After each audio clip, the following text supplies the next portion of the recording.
ฮ็ดความดีในมือนี้เพื่อโลกที่น่าอยู่ขึ้นในมือข้างหน้าอันนี้ก็เป็นการแสดงศิลปะหรือว่าวางแสดงสินค้าอันนี้ก็เป็นห้องรูปเงาเนาะเป็นการฉายหนัง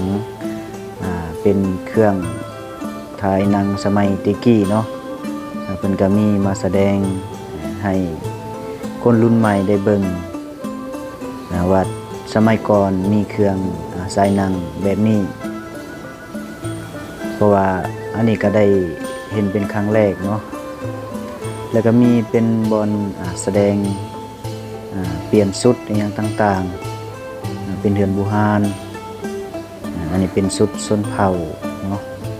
เป็นชุดลาวหลายๆคน